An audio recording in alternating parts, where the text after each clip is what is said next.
Previously, on the Rocks. 1, 2, 3, Hey, 4.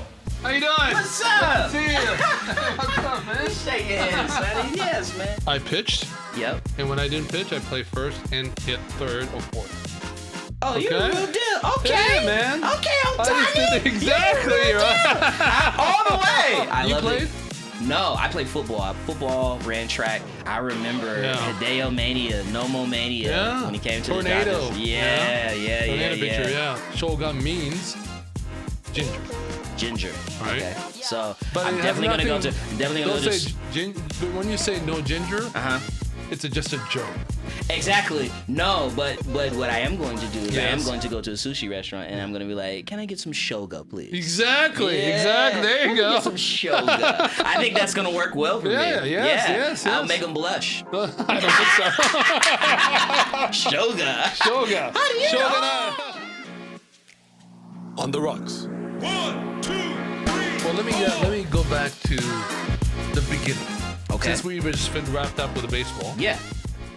let's focus on you. Okay. All right. So we kind of started in the beginning about your business here as a studio owner. Mhm. What will you, so that people know Yeah. who we're talking to, Yeah. who Kenyon is all about, Yeah. where you came from, Yeah. where you from, what Yeah. did you do Yeah, before this? Before this. Yeah. So, So were you born here in LA or? I was born here in LA. Okay. Absolutely. In Inglewood. Well, I was Inglewood? actually born Very in close. Fontana, Fontana, which is the speedway over there, right? Fontana Speedway, right? That's all people know about. the Speedway. Right? It's about an hour and 15 minutes outside of LA. Right. My father was in the Air Force, Oh, really? and there's an Air Force base out there. Oh, really? So that's why I was born in San Bernardino County. But my parents split when I was a baby. Mm. And so Are you the only child? no, I have a younger sister Oh. on my mom's side, and then on my dad's side, I have an older sister. Oh, okay. But I didn't grow up with my dad or my dad's family. I didn't remember my father or have a relationship with him until 2018. I found him. You found him. I found my dad. Wow. Yes, sir. So I was raised with my mom's side of the family, all those things. And they lived in Inglewood, Okay. which is where I was raised. Okay. So So did your father go like from Air Force Base to Air Force Base, different places? No, or he didn't. He actually was dishonorably discharged. Wow. Because I'll tell the story. So he had an altercation with my mom. Mm. My mom was a daddy's girl. So she goes to her dad, my grandfather, tells her about the altercation. Granddad goes to the military base with a gun, by the way, Oh my God. Okay. which is against the law. If you Right. don't know. And he finds his commanding officer and he says, hey, if you don't deal with it, I will. Oh shit. And so that got him dishonorably discharged. Wow. And so that started the beginning of their breakup. Mm-hmm. And it's so interesting because growing up as a child, Did you know that when you're growing up? That altercation? at some point I did. Okay. So then I just assumed that was the reason why they had split ways was, oh, well, she got him fired off of his job. Yeah. And so then there it is. It wasn't until I had a conversation with my dad when I met him that I got the other half of the story. Of course. There's always the other half. There right? absolutely is always another Right. half, and that's so important. Yeah. And so anyway, was raised in Inglewood, and LA native through and through, Yeah. and went to college out here. Went to USC, Oh, cool. and What'd you study there? I studied history. So I Oh, started out as a That's nothing to do with this. nothing to do with this. Absolutely. That's good though, right? Well, that's the lesson, right? Yeah. And I think you'll identify We with this. always do. Life is not linear, Mm-hmm. right? Right. It's about the journey. And if you are doing what you're There's supposed Mr. Therapist. Yeah, go ahead. well, and if you're doing what you're supposed to be doing, you will realize that everything that you did along the way was necessary for you to be flourishing in the thing that you're flourishing in now. Right. So in other words, everything that I'm doing right now, there were things that I picked up along the way Mm-hmm. that helped me to be able to flourish in what I'm doing at this very moment. So like, I think, I just want to share this with you. Yeah. The learning, I mean, going through all these things. Yes, sir. It's not necessarily about the subject matter, but like you said, that experience of doing it. That's right. I remember going to college and I was a chemistry and physics major. Wow. Right? In chemistry and physics, you have to do labs. There's a lot of labs that you have to do, and you have to be disciplined Yes. because you're on your own. That's You right. got to do it. And I was doing baseball and I was doing jazz band. So I had to do all these shit, right? And I remember, I don't think I remember anything about chemistry actually, but I remember doing the chemistry, going to the lab on Saturday and Sundays, going to the baseball game, doing all these things that I had to schedule myself and be disciplined to do that. And that was a great experience and learning experience. And that taught me a lot. Yes. Right? And that actually brings me to where I am now and what I'm doing now. Not about what I studied there. That's You know right. what I mean? Right. It's So I the, just wanted to, it's the principles. That's exactly so right. like you said, going through it, experiencing it. That practitioner experience. That Yeah, is not just talking about it, thinking about it. Just, no. like you said, actually doing Doing it Right? is what will equip you. Mhm. And as so long as your heart and your motivation is in the right place, you're going to end up exactly where you're supposed to end up. Exactly. And then you're going to be able to pull from all of those experiences Mhm. to help you to flourish in whatever it is that you're doing. So Right. that's my story. Right. Pretty So much when you graduated with a history degree. history, and my mentor at the time was the dean of political science. Oh. And he left academia to go into nonprofits. So my first job around that time was at a nonprofit. And that resonated with me because what I understood at a very young age was that I know that I'm here on earth to positively impact people's lives in a very tangible way, but on a global scale. I knew that. So initially my thought was politics. And I thought I was going to go into politics because I had experiences in high school that led me to believe that that was the direction I was going to go. I've been to the White House, was in the Oval Office. What'd you I met do Bill there? Clinton. So I was a part of a program through the American Legion where they basically, it was a summer program where they simulate government, both at the state level and the federal level. And so at the state level, it's called Boys State. Each state has it, again, through the American Legion. And I was governor of Boys State. Mhm. And so what happens, it's a week-long session. And at the conclusion of it, everybody votes, both the participants as well as the counselors, for 2 representatives to represent that state at Boys Nation in Washington, D.C., where Boys Nation was about learning about federal government, right? And then there'd be mock elections and all the things. And so at Boys State, I was governor, California. I was, it was 970 something delegates, boys that were there. They elected me as governor. I then got elected to be a senator to represent California at Boys Nation.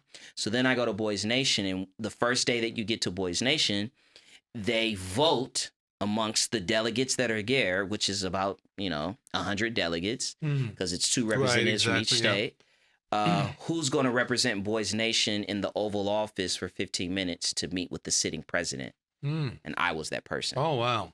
So I got an opportunity to actually sit with Bill Clinton in the Oval Office. And I told him at that time, I was like, hey. How old were you then? I was 16 years old. Okay. Yeah, I graduated high school at 16. Because this was going into my senior year of high school. And so I sit there and I'm like, hey, someday I'm going to be sitting where you're sitting. And he laughed and he was like, I told JFK the same thing when I was sitting where you were sitting back in 1960, whatever. Because he had also gone through Boys State and Boys Nation through the American Legion. So you didn't ask where's Monica? No, I did not. Oh, that's hilarious. Oh my gosh. So at that time I'm thinking I'm going to go into politics. And then, I do more study, more research, and I realize that the most significant movements that have happened in this country, at the base of them was all nonprofit organizations, 501c3s. So then that piqued my interest into nonprofits. So then my mentor at the time leaves academia, goes to run and head a nonprofit organization. So that was really my first job coming out of school, was at a nonprofit organization. I did that for a couple of years, and I was like, yo, I got to make more money. Because if you're working at a nonprofit, Right. the best nonprofits, their operating income is between 10 to 20% of all the money that they raise or that is donated to them. Because as we know, nonprofits, their primary focus is mission oriented. So they're not necessarily turning a profit for business like a for-profit. It's really to go, all the money that they get is to go towards the mission. So the most responsible nonprofits stay within that 10 to 20% range in terms of total revenue generated that goes into the operations of that. So in other words, if you're working for a legitimate nonprofit, it's You not a keep high. saying that. You keep saying legitimate, Yeah. most ethical You get it. nonprofit. Yeah, You get exactly. it. So I was like, yo, I got to make more money. Right. So I got introduced through my mentor, introduced to a guy that was head of a tech company that was in the process of selling his company to eBay. Oh, yeah. Okay. And so I worked for this company, and so ended up being an eBay employee, did that for 9 years, working in product development, product management. And that really was my experience and my navigation into the tech industry. So I come from a tech background. If we're talking about professionally, where I come from, worked with a lot of tech companies at startup stages, mid-level stages. I actually, one of my early stage clients, because I did eBay for 9 years and then I went into consulting. One of my early stage clients was early stage Uber, when it was Uber Cab. Really? It was one of the clients of mine. And so I did that. And then in between projects, in between opportunities, is when I discovered podcasting. Okay. And How long ago was that? that was 2015. Wow, okay. That was 2015, and 10 years ago. 10 years ago. Okay. And So then, going back to what you were saying about this place, yes, you were a client before, right? that is correct. Exactly. What were you doing then? What kind of podcast were you So doing? I had started a sports digital media company. Oh, how Which is appropriate. why, exactly, you didn't even know. Funny, he didn't know. I didn't He's know. finding out right There you now. go. Which Yeah. is why we could talk all day about exactly, sports. man. Exactly. Okay. So I started a sports digital media company, and that was really born out of. I can hang with you on that. right? Absolutely. Right. Yeah, no, you're Maybe we should right. start Yeah, one of you those. played it. Yeah, exactly. Oh. So what it was really born out of Here was. we go. Your So that's the Network place. Studios, yes. Yep, this place. And so you were doing a sports podcast. yeah, sports podcast. The name of the collective was the League Ambassadors. That was really born out of. I was in a group chat. I think we're all in group chats. Everybody can identify with that. But in this particular group chat, like, we would have a lot of opinions about what was happening in the world of sports, and we also were very Like we just did, prescient, yeah. right? Like, we would make certain predictions or have certain perspectives, and then we'd see like guys on TV like uttering the same perspectives that we had. Yeah. So I was like, maybe there's something to this. And I have always loved sports. As you know, we talked about, I was an athlete, I played sports, but as a kid, I would read the newspaper. I would read the entire newspaper, but my favorite section was the sports section. Really? So I'd get the LA Times. I would, harass my mom, like, Mom, you got 50 cents, you got 2 quarters, like, to get into the newspaper machine, to like get the paper. And I would read sports. I'd study the box scores. So I knew a lot about a lot of things. Stats, yeah. So even growing up as a kid, people would be like, man, you should like work for ESPN, or like, you should like go into sports, like, because you know so much about it and you have such a strong perspective. And so in addition to that, so you take that, plus I'm now in this group chat with these guys that also know a lot about sports. And like, when we would all be together, or even if it was just like 2 of us that would be out, and people would listen to our conversation and be like, you guys should like do something in sports. So it gave me the idea, like, okay, maybe there's something to this, but the type of person that I am, I'm never going to invest my time, effort, or energy into something that I feel like there's no upside. Like, I'm not just like a hobby person. Okay. You know what I'm saying? There has to be some sort of purpose behind it. So in 2015, I'm like, well, what do we know about Major League Baseball, the NBA, and the NFL? What we know is that they are all focused on trying to grow their fan base and their brands internationally. And the thing about podcasting, it sits in the new media industry, right? new media just means content that is created, that is disseminated over the internet. Right. Well, now there's an opportunity for us. We can create content for that emerging fan base. And so that's what we did. So we had 2 shows, 32 Kings Road, which was an NFL specific show that was targeted to the UK. Kings Road is a popular street in Chelsea. Mm-hmm. And so 32, there are 32 teams in the NFL, 32 Kings Oh. Road. So we did that, was able to build up a following overseas, relationships with both the NFL and ESPN. And then when the NFL season ended, we had an all sports show called Confirmation Bias. And we would do that from March Madness, the NCAA tournament, all the way through to when training camp started. So from 2015 to 2019, we recorded like 45 weeks out of the year. Wow. And then COVID happened in 2020.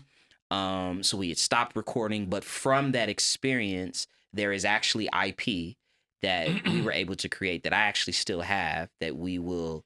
I'm going to actually leverage, and I'll either sell it off or maybe we'll do it, but I'll put it on some talent because it's an idea that hasn't been done, that has relevance, that was created from our experiences from like going overseas. Like I was able to take these 4 or 5 men that had families, had careers, and I'll never forget like the most important moment for me was the first time we went to London, because at that particular time, right, which the NFL still does now, they play games overseas. Right.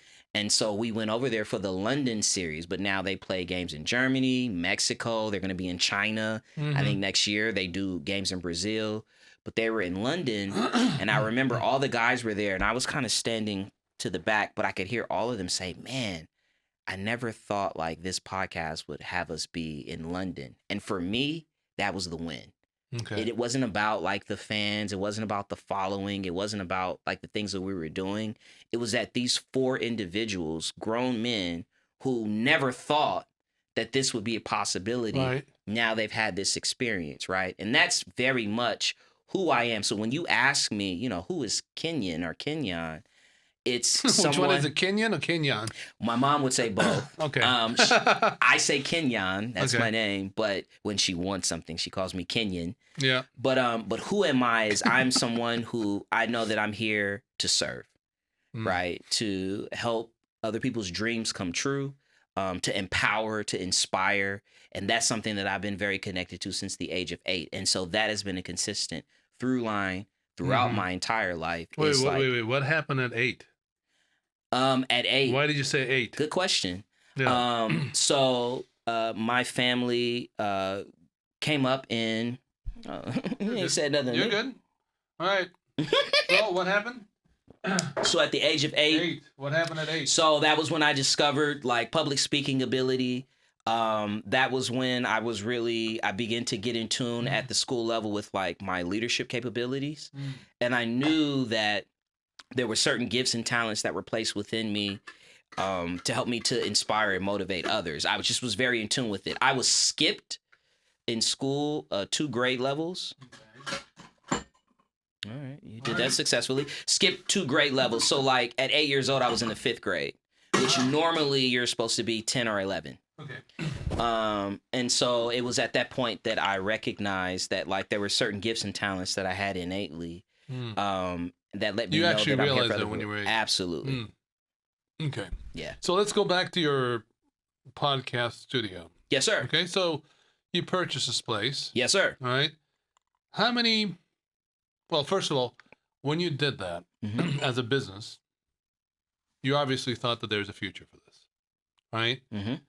At the time, I don't think there were many successful podcast channels. Right. Were there? But you foresaw this taking off, and now everybody and your fucking dog has a fucking podcast channel. Right. Right? What do you think will be the most important aspect of having a, basically different value proposition to the clients or the audience to say, hey, I stand out, listen to me. Yeah. What is the distinct difference between the other guy who doesn't podcast? Great question. Great question. So 2 things. Thank you. So one, yes, there are a lot of podcasts out Yeah. there, but you know what? There are also a lot of businesses, right? And most of them fail. And why do they fail? They fail for two reasons. One, they don't know who their target audience is, and two, they don't have that unique value proposition. Right. The same things that are true in business are also true in content or podcasting, right? You got to know who your target audience is, and you got to have a value proposition. So just because there are a ton of podcasts that are out there doesn't mean that people can't start and enter into the space. You just got to know who are you creating content for, Right. and you have to understand how you're going to be different, because the likelihood is high that you're going to be touching on a subject matter that maybe somebody else is already doing. So what's going to make you different, right? Those are things. But then the other thing is this: relative to podcasting, the danger space that we're in right now is people are conflating opinion for information. So if you're asking me what can help you win or help you stand out, it is going to be that you are creating something that is facilitating information, not Right. opinion, right? I think those are the things to be considered and to be thought about. Wait. So let me ask you this. So do you think it's better to provide the simple information That is correct. or the opinion? It is No better. opinion? It is better. No, here's the thing. So it's better to be reporter than commentator. Is that what you're saying? I'm saying that if you're going to be a commentator, that you should be commentating based off of your personal experience. Because in theory, that is what opinion is. Opinion is information given based off of your personal experience. Yeah. The problem, though, because of the preponderance of podcast and content creation, is that you have people that are giving opinions based off of someone else's opinion, but it wasn't their experience. Right. Right? So, But those most popular podcasters,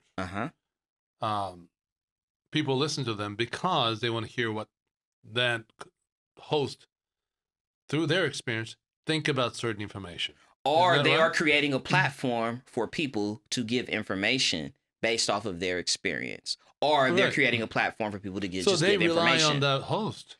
yeah, exactly. Right? That's Rely exactly on the right. host's experience to figure out the person's perspective. That's correct. How should I think about this information? That is correct. Right? Because the information nowadays are very, to a certain extent, very limited. Yes. To have just a simple black and white information.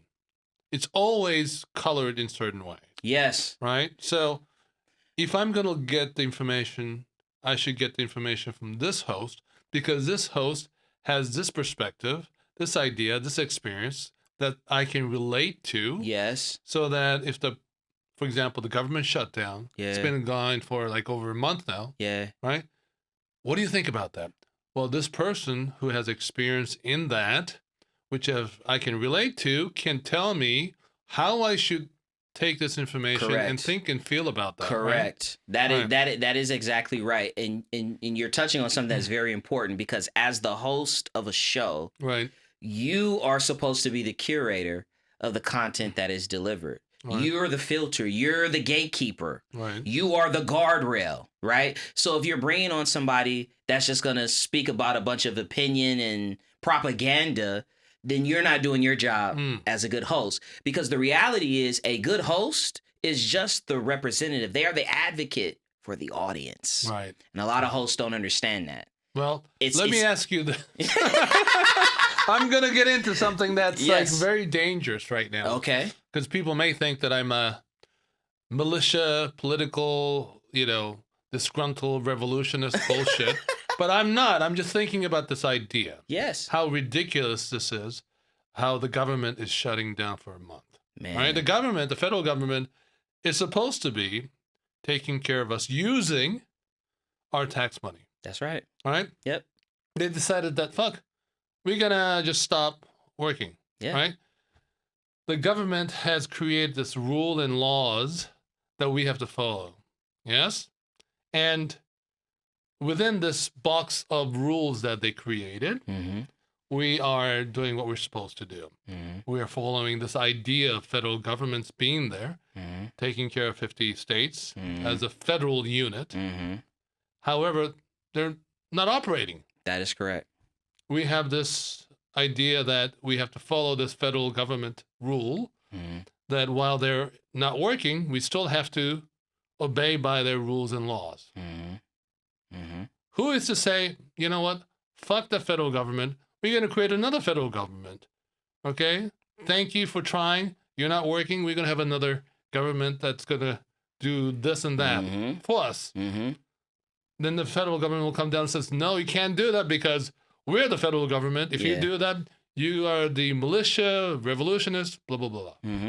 Right? We're going to be characterized as that. Yeah. But you can't, how can they do that? Because they're not operating. Right. Right? So what do you think about that? That is, That's a scary idea. It's a scary idea. The point where we are in this country, all those ideas are on the table. Exactly. All those possibilities are there. Right. And it's because the people who are in federal government, and honestly, 98% of those people that are in those roles, federal government roles, they're all just appealing to one. Who? Donald Trump. No, they're supposed to be appealing to the citizens Agreed. and the constituents, right? Agreed. Because we're the boss, supposed to be. Agreed. However. I'm just telling you what it is. Exactly. You're absolutely right. And you are seeing, particularly on that Republican side, you are starting to see individuals specifically, right? Because there are those who have a job with the federal government, and then you have elected officials. So let's be clear, right? You're really referencing the elected officials who, in theory, should be representing wherever their constituencies and wherever they're from. Right. And you are starting to see some of those Republican figures like buck up against whatever, not nearly enough. The reality is this. Man, you're really getting ready to get me into a space where I'm going to say, but I'll say, but I'll call a spade a spade. Yeah. Donald Trump is easy to manipulate. What do you mean? What I mean by that is he is someone who is driven by his own personal ego and personal agenda. Right. So when you are in a certain position, it becomes very easy for you, if you're open and paying attention, to assess that and be like, oh, okay. So the way for me to keep my job, or the way for me to keep what I got going, is to kiss ass. Exactly. No, but the thing is, what I'm saying is this. Like you said, these congressmen, the senators, kissing ass to Donald Trump. Yeah. But that is still also this within this sandbox that they created called federal government. That is correct. Right? We created this country and this government through this certain revolution called no taxation without representation. That is correct. Yes. Right? It's the same thing that's going on right now with the government. Listen, and so to that point, you're absolutely right. And that is the sin of the citizens of this republic, right? So everybody talks about democracy, but we are really a federalist republic. And the reason why that's different is it's a different in mindset. You have a responsibility as a citizen, and the chickens are coming home to roost for the citizens of this country because we have for so long been so apathetic to our responsibility as citizens or members of this republic. So we have forsaken our responsibility to vote. We've not educated ourselves on issues and on the certain politicians that we just sort of rubber stamp and sign in and do whatever. We have not been active members of this republic. Right. And this is the result of that. Right. So America is going through a day of reckoning for years and years and years and years of just of abdicating our role, our responsibility as citizens. But isn't it funny how within the citizens, 80% of the people, normally, maybe less, but majority of the people, they don't want to take responsibilities. They just want to be taken care of. Exactly. So but what is that? But when you say that, that's a communist country. Yeah, well, right? Whatever. You get what you pay for. Yeah, but Hey, government, take care of me. I don't give a fuck. So make sure that my life is okay. So in this country, then you get what you pay for. Exactly. So because that's the position you've taken, this is why we are where we are right now. Isn't it the responsibility of those other 20% to say, I got you guys. I'll take care of you? Or is it supposed to go, hey, man, you're supposed to like stand up and get on the line here. Therefore, you're going to get what you got. It's the responsibility of everybody. And here's the thing, right? Like it's we can get into like this chicken or the egg argument. But the reality is because of American exceptionalism, where, oh, we're the best, we're the greatest, and this is what it is. And the 4th of July, we're going to pop the fireworks and do it, right? That lulls you into this place where you've not taken responsibility. And again, we are where we are. So as a black man in this country, I'm conflicted because this is my home and I care about what happens to this country and I care about what happens to the citizens. But at the same time, I'm like, well, we've been on this path for some time. It just took a Donald Trump to like put all these things in front of us. And now where we go from here, we will see, right? But yes, we have not done our duty. We have not done our as citizens. Funny that we've not done our due diligence. It's very eye-opening that for you to say that as a black man, because your life in this country, I'm sure is different than the different white guys, that Hispanic. Is correct. They're all different. Yes. Right? Yep. But one of the things that's amazing about this country is that everybody has their own culture, own religion, own background, own different races. And one of the things that I realize is that, like, for example, in Japan. Yeah. Even though Japan is becoming more and more international. Okay. It's basically a homogeneous country. Yeah. Right? Yep. And it's opening up as we speak. However, it's still, I'm sure 90%. I don't know exactly. Yeah, if you're going there, you gotta adapt to how we do things here. Right, and also you have to be born Japanese, right, to become Japanese. It used to be. Now it's like kind of changing slowly, but yet 90% of the Japanese are, ancestry from Japan, right? Here, you can immigrate to this country. It's a nation of immigrants. Therefore, like when I first started doing business, one of the value proposition for what my skill was that I understood the multicultural difference. Yeah. Japan, Hong Kong, British, English, Chinese. Yeah. British, English, same thing. American, whatever, right? Yep. And that was something that people didn't have. I had because I went through the experience of doing that. Here in this country, you have to do that every day. I'm in Beverly Hills, West LA. I see, people from Israel, Palestinian, Persian, black, white, Hispanic, Asian. Everybody's living in the similar, society, going to the same grocery stores, and living their lives with going to their temples, going to their church, going to the mosque, whatever it is, right? And we all have to live together in harmony. Yeah. And the federal government is supposed to look over all of that. That's correct. And how different or how difficult is that?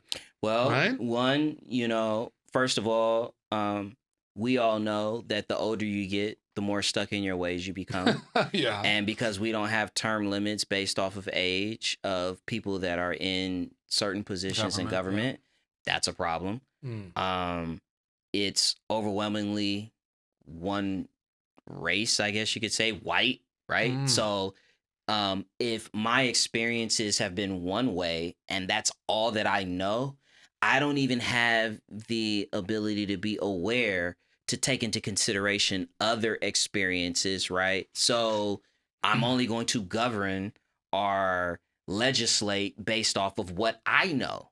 Of course. Again, but my point to those, and I feel like those are the two primary things, right? Like even bigger than racism, and racism is absolutely an issue in this country, classism is just as big, if not a bigger thing. But if I'm, sleeping on silk sheets and have a comfortable life, I'm not thinking about those that don't have that. I am only familiar with the challenges and experiences of the people that live like me. That's a huge part of the issue. So it becomes incumbent upon the citizens to take all of that into consideration when you make determinations on who you want to represent you. Right. That's what voting is, right? Yeah, but for the representation of that, you always think, like you just said, think about the people who are like you, right? Correct. And you want that representation to be made for your group, Correct. right? Unfortunately or fortunately, people are changing. The society is changing. There is a lot of other opportunities supposedly available now than 50 years ago, right? And there are, but yes. Right? And also the society is changing. And I heard somewhere that majority, like 100 years ago when the government was created, like 250 years ago, the government was mostly white, right? Correct. Yep. Because majority of the people were white. Yeah. Now, white people are the minority. They're the minority. Right? Exactly. However, the government is still, majority is white. Yep. So that needs to be changed. However, the status quo of this country and the founding fathers were not Black, Hispanic, or Asian. That's right. Right? So is it okay, or is it all right to think that it's a right of the people who actually created this country and the founding fathers and ancestry of that to have the majority share of control of this country? Or should they just let go and say, hey, you know what? I created this country for everyone. Therefore, the majority should be represented in the government. Yes, that's what it should be. Okay. Here's the thing. Here's the principle. To whom much is given, much is required. So what that means is the right of voting is a huge privilege. Much has been given to you, to me, as a citizen of this country, but much is required. And that's the part that we have shirked. That is the part that we have not taken into consideration. So you need to study, you need to be thoughtful, you need to be considerate. And even when somebody gets elected, right? Because I didn't even touch on that. But now you've got to hold them accountable. So you got to be involved. In this country, for far too long, we pay all the attention to the day we cast our ballots, to the day we vote, and then we don't care about the day after. Right, right. All of that falls under the category of requirement. So voting, it starts with us realizing that this is a tremendous privilege that people have died for, that they've given their life But for. let me play the devil's advocate here. Please right? do. For the voting. I don't know. Maybe we're going off on the tangent, but it's very, very interesting. We're on the rocks. I know, on the rocks, man. yeah. We can just like do whatever we want to do and just talk straight, right? So my devil's advocate opinion is this. Yes, sir. Like you said, you need to be educated. Correct. You need to understand information and facts. Yep. And based on that, you need to make certain decision and vote Correct. to create this government. Mm-hmm.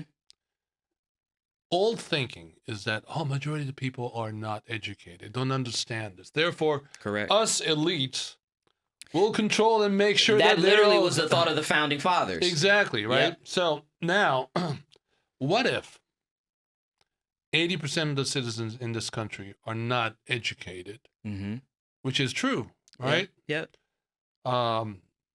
Many illiterate people who cannot read or write, who doesn't understand the information that they're out there about the factual information, political implications, the legal implications, to be able to go out there and vote for people who are not educated to represent you. Yeah. What kind of a government do you think you can create? Do you think it's in the benefit of the people who are not educated or don't understand it? You know, without those knowledge, vote for these people who are also not educated. Yeah. To represent you in the government. Right. And control your life. Do you think that is good? Do you think that's beneficial for you? Or do you think you want to rely on somebody who actually better than you, understand more than you, and say, hey, you know what? Take care of me, please, because I don't get it. I don't understand it. Yeah. Right? Yeah. Isn't that the better way? So that's why the responsibility of the members of the Republic, it extends beyond the day you vote. Right. It's a process that happens on a continuum, right? Education is not something that happens in one moment. Right. And so what I'm speaking to is I'm speaking to a very specific moment, an identifiable moment in all of our lives where we know like, hey, like your vote matters, right? Educate yourself about the people that are running for whatever position, or truly educate yourself about the proposition that is put before you, and think about how it will or how it could impact you.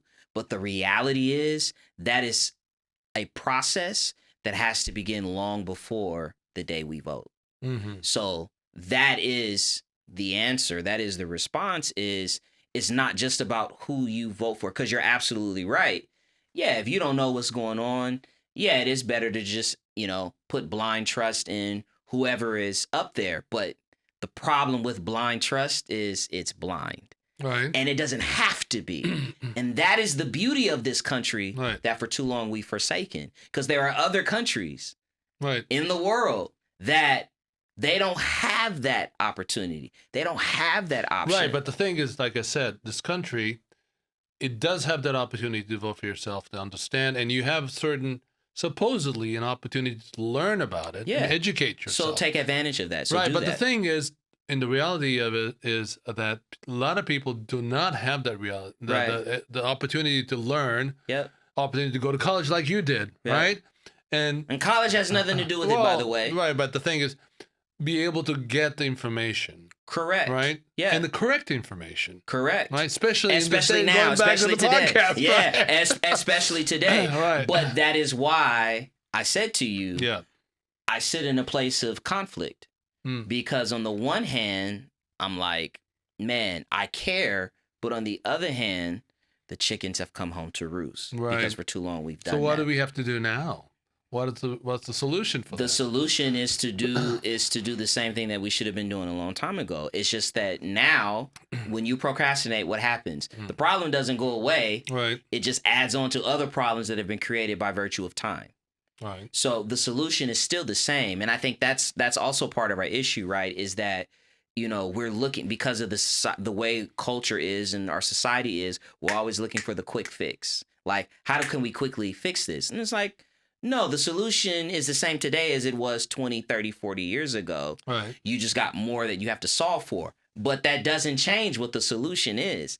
The solution is education. The solution is active participation, and also a care and a concern for your fellow man. And consideration. Yeah, exactly. Exactly. That is exactly right. But I hope that that time frame that you're talking about may take 20 years, 30 years, 50 years from now. It might. And I hope that government lasts, the society lasts. That is, listen, and that is the bed. That is the bed that we're now sleeping in this country, and it's sad. But you know what? There are other great countries and other great empires that have fallen for a very similar reason. See, the thing is, like I said, I came from from college, went to investment banking in Wall Street, and private equity, very capitalistic, society, and from there I went on my own, and where I am now, I see a different perspective, different views.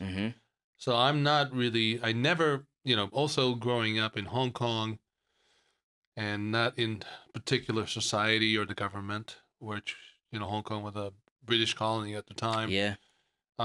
Even though the majority of the people were Chinese. And it was ruled by the British Empire, right? And I was in American school. So, you're all over the place. And I'm Japanese. Yeah, you're all over the place. So I never realized in the beginning, I was like, why do we have to pay tax? What are they doing for us? Especially in Hong Kong, we don't have, sales tax. Right. We have a very low income, laissez-faire, import, export, free trades.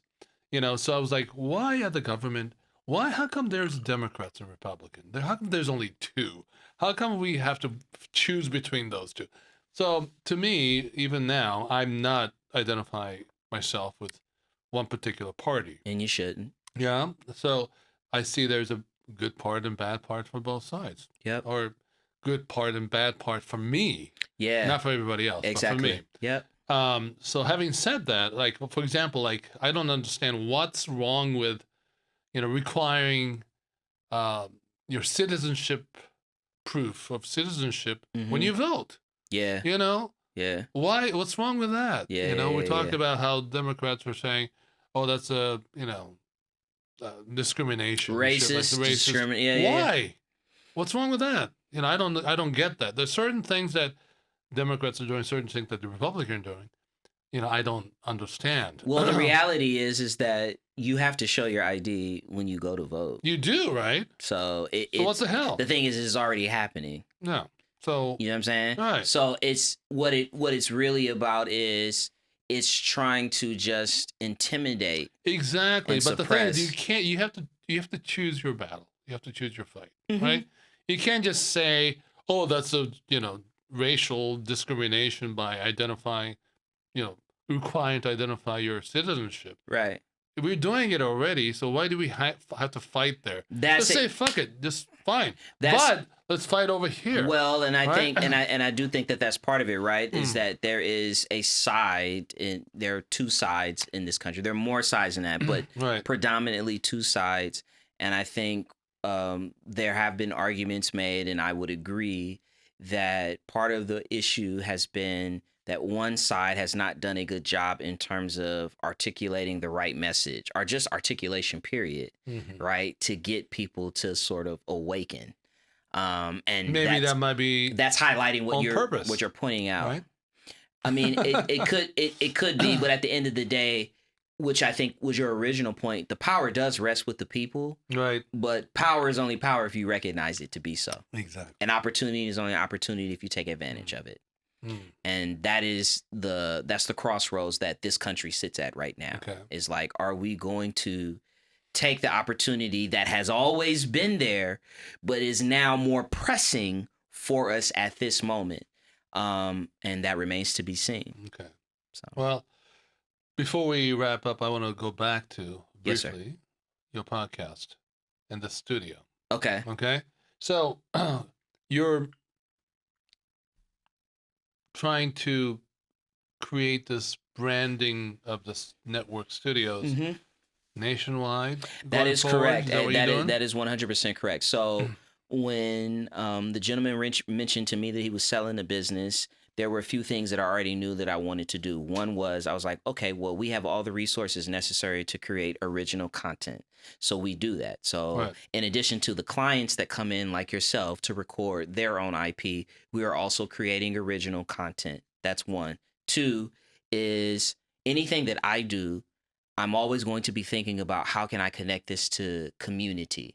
Mm. And at that particular time, when I had that conversation with the founder of the business, I was working with schools and school districts, and I had created a curriculum around business leadership and entrepreneurship. So I was like, well, it just makes sense. Let me create a curriculum around new media, which is the formal term for which podcast sits under. So the definition of new media is any media that is created that is then disseminated over the internet. Okay. So AR, VR is an example of new media. Social media is an example of new media. The earliest stages of new media was vlogging or video blogging, right? And so podcast really is sort of the central form of new media that all those other elements of new media can be encompassed within. It is the leading form of new media. So I was like, all right, well, let me create a curriculum that is centered around new media because I know that it's relevant to young people, middle and high schoolers, because they consume it, they participate in it.